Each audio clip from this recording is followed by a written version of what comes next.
With in a few minutes मेरा representative, उसके बाद मेरा एड्रेस, उसके बाद मेरा पासवर्ड, यानी एवरीथिंग मेरी with in a few minutes उन्होंने मेरी हल करवा दी। लोग इतने इतने पैसे दे देते हैं लोगों को कि हमने पासवर्ड अप्लाई करना है। ये भी बता दूं कि मैंने पुर्तगाल में अपनी IRS फिल की है और मुझे जैसे कि 128 यूरो रिसीव हुए हैं। Hello guys, welcome to my YouTube channel. तो जनाब, आज आपको बहुत ही इंपॉर्टेंट इन्फॉर्मेशन पुर्तगाल के हवाले से देने वाले हैं कि जैसे कि जब आप पुर्तगाल में अपने डॉक्यूमेंट्स अप्लाई करते हैं तो सबसे पहले आपको बताए लीगल एंट्री के बाद आप अपना फिनांस नंबर बनवाते हैं, जिसको हम पुर्तगाल में कंट्रीब्यूटरी नंबर भी बोलते हैं और निफ नंबर भी बोलते हैं। पेपर एक ही है, याद रखिए, 3 नहीं है, लेकिन इसके 3 अलग अलग नाम है।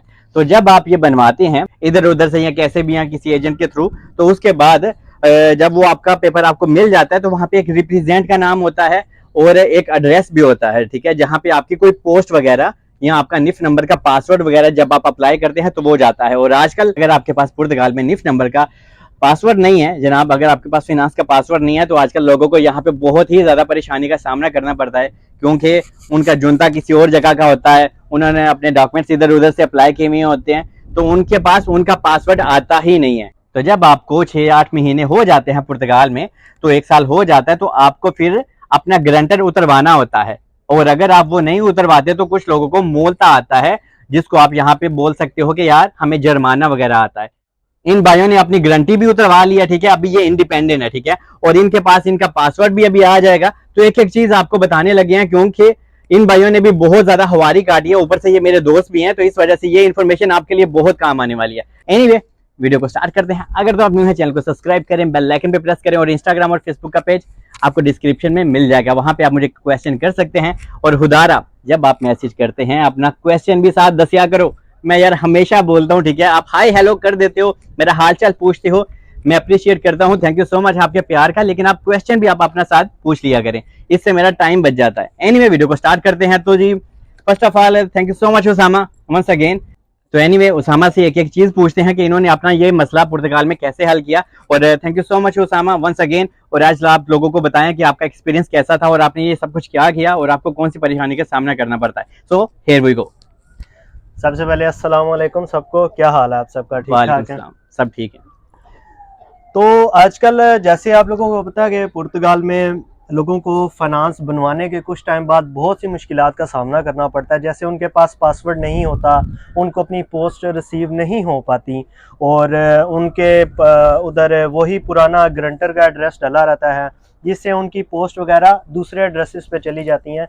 तो इसी मुतालिक आज हम आपके लिए इंफॉर्मेशन लेके आए हैं। रिसेंटली मैंने अभी अपना ये फाइनेंस का सारा काम करवाया और अल्हम्दुलिल्लाह मेरा ये सारा काम with in a few minutes हो चुका है। क्या बात है।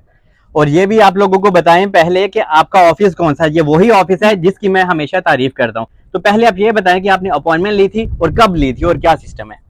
मैंने तकरीबन आज से 10-15 दिन पहले कनाई ऑफिस का फ़ोन नंबर मेरे पास है, अगर आप लोगों को भी चाहिए तो डिस्क्रिप्शन में आप लोगों को वो मिल जाएगा। Very good.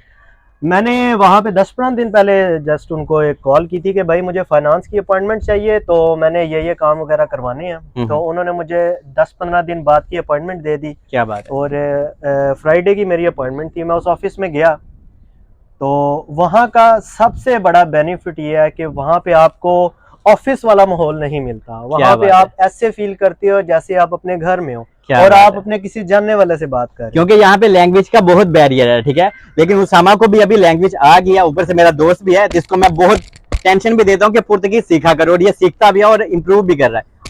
Go on. तो जनाब, जब मैं अपनी अपॉइंटमेंट ली, मुझे 10-15 दिन बाद की अपॉइंटमेंट मिल गई। मैं ये फ्राइडे वाले दिन गया था, तो मेरे काफ़ी सारे काम थे, क्योंकि मैं जब नया आया था मेरा वही पुराना फाइनेंस बना हुआ था जिसमें मेरा पाकिस्तान का एड्रेस मौजूद था, रिप्रेजेंटेटिव मौजूद था, मेरे पास पासवर्ड नहीं था, यानी बहुत सी मुश्किलात मुझे सामना।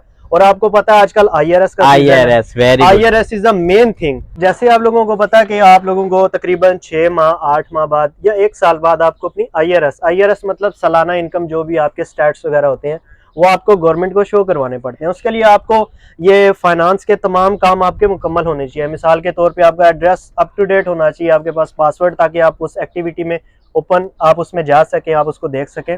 तो एनीवेज, मेरे सारे काम नहीं हुए हुए थे। मैंने एक अपॉइंटमेंट ले ली, ऑफिस में मैं चला गया, कनाई ऑफिस संजोश में। बहुत ही अच्छा स्टाफ, बहुत ही अच्छे लोग। मैं वहाँ पे गया और मैंने उनसे अपना मसला डिस्कस किया। तो उन्होंने with in a few minutes मेरा रिप्रेजेंटेटिव, उसके बाद मेरा एड्रेस, उसके बाद मेरा पासवर्ड, यानी एवरीथिंग मेरी with in a few minutes उन्होंने मेरी हल करवा दी।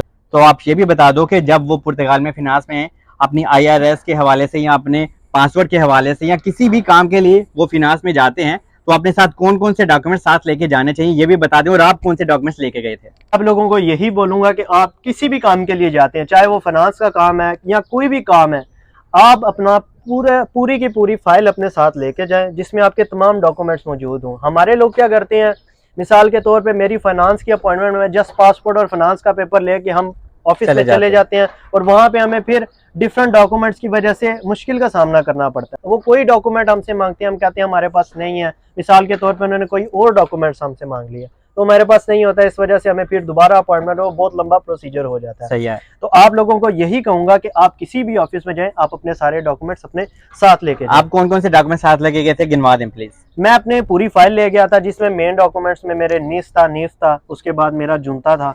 जुनता ये अपडेट करवा के गए थे? जुनता आपको अपडेट करवाना है, आपका जो नया जुनता होता है ना, क्योंकि जब आपका फिनांस बनता है, ठीक है, आपको तो पता ही नहीं होता उसके ऊपर एड्रेस कौन सा है या जो भी सिस्टम होता है, तो इससे आपको परेशान होने की जरूरत नहीं है। लेकिन जब आपको 6-8 महीने या 1 साल से ज्यादा का टाइम हो जाता है तो याद रखिएगा आपको अपना जुनता, ओरिजिनल जुनता बनवाना है, उसको अपडेट करना है और उसी जुनता को आपको साथ भी लेके जाना है। फिर उसी एड्रेस के ऊपर वो आपका फिनांस का पासवर्ड भी सेंड करते हैं जब आप अप्लाई करते हैं और आपके IRS के गोवान। तो मैं तो अपने सारे डॉक्यूमेंट्स लेके चला गया था, तो उन्होंने फिर मेरा रिप्रेजेंट भी रिमूव कर दिया। अच्छा। उन्होंने मेरा एड्रेस भी अप टू डेट कर दिया, उन्होंने मेरा पासवर्ड भी अप्लाई कर दिया, जो कि मुझे 10 से 12 दिन के अंदर, वो भी 10-12 दिन लगते नहीं है क्योंकि आजकल आपको पता है IRS वगैरह का है थोड़ा सा, तो लोगों को फाइनेंस पासवर्ड बहुत ज्यादा जरूरी है जिसकी वजह से थोड़ी ट्रैफिक ज्यादा हो गया, इसलिए 10-12 दिन मामूली है, 6-7 दिन में आ जाता है। जो आप लोगों का जुनता होता है उसी पे आता है। ऐसे ही मेरे पास वो पासवर्ड आ जाएगा तो मैं अपनी IRS भी फिल कर सकूंगा, फाइनेंस के अंदर लॉगिन भी कर सकूंगा, ईच एंड एवरीथिंग मैं अपनी मर्जी से। और अब मेन थिंग ये है कि मैं इंडिपेंडेंट हो गया हूँ, फाइनेंस के तौर पे इंडिपेंडेंट हो गया। मीन कि आप ये अकेले खुद ही शेर हैं। मैं यहाँ पे एक और चीज ऐड करना चाहूंगा, लोग इतने इतने पैसे दे देते हैं लोगों को कि हमने पासवर्ड अप्लाई करना है। मसला ये है कि हमारे देसी लोग घबराते इतना ज्यादा ऑफिस में जाने से, लोगों से बात करने से, वो इतना घबराते हैं कि वो लोगों को पैसे देने पे मजबूर हो जाते हैं। और यहाँ पे लोग भी ऐसे हैं कि वो आपसे इतने हैवी अमाउंट मांगते हैं और लोग दे भी देते हैं। सही है। ये काम फ्री ऑफ कॉस्ट होने वाले हैं, आप जस्ट ऑफिस में विजिट करें, आप उनके साथ बात करें, पुर्तगीज, इंग्लिश, नो प्रॉब्लम, वो आपके साथ कंप्रोमाइज जरूर करेंगे। तो आप ये भी बता दें लोगों को कि आपने कितनी देर बाद या कितने महीनों बाद अपना रिप्रेजेंट वगैरह गारंटर उतरवाया है? मैंने तकरीबन 1 साल और 3 महीने, तकरीबन 1 साल 3 महीने के बाद अपना रिप्रेजेंटेटिव और ये सारे काम मैंने करवाए। और इनको 1 साल 3 महीने इसलिए लगे हैं क्योंकि इनके पास इनका पासवर्ड ही नहीं था। ये भी बता दूं कि मैंने पुर्तगाल में अपनी IRS फिल की है और मुझे जैसे कि 128 यूरो रिसीव हुए हैं, ठीक है। लेकिन किसी किसी को ये 00 भी आते हैं, किसी किसी को जुर्माना भी उल्टा आ जाता है और किसी किसी को 200 भी कभी कभी फाइनेंस वगैरह दे देते हैं। ये आपका डिपेंड करता है कि आपने कितनी इनकम की है पूरे साल में और आपका जो टैक्स नंबर है वो कितना वगैरह यूज हुआ है, जिसको हम निफ नंबर वगैरह बोलते हैं। तो ये सारी चीजें वो कवर करते हैं, देखते हैं, तो उसी के बाद ही वो आपको या तो पैसे आपको देने पड़ते हैं या आपको लेने पड़ते हैं, और या कभी कभी आपको 00 होता है। जैसे कि इस बाइक का भी 00 ही आएगा क्योंकि इनकी IRS वगैरह मैं खुद ही फिल करूंगा। आप खुद भी अपनी IRS फिल कर सकते हैं, बहुत आसान काम है।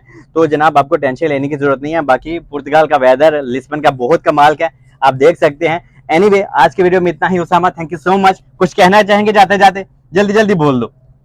अते रसगुल्ले भी मिलते हैं। तो जनाब आई होप आप लोगों को सब चीज़ें समझ आ गई होंगी, घबराने की कोई ज़रूरत नहीं है। अपॉइंटमेंट ले, खुद जाएं, ऑफिस विजिट करें, उनसे बात करें, अपना मसला डिस्कस करें और उसको हल करवाएं। तो आज की वीडियो यहाँ तक ही रखते हैं। आप सबका बहुत शुक्रिया देखने का, हमें इजाज़त दें। आप एंड कर देना। खुदा हाफिज। मिलते हैं किसी नेक्स्ट वीडियो में, तब तक के लिए टेक केयर, गुड बाय, अल्लाह।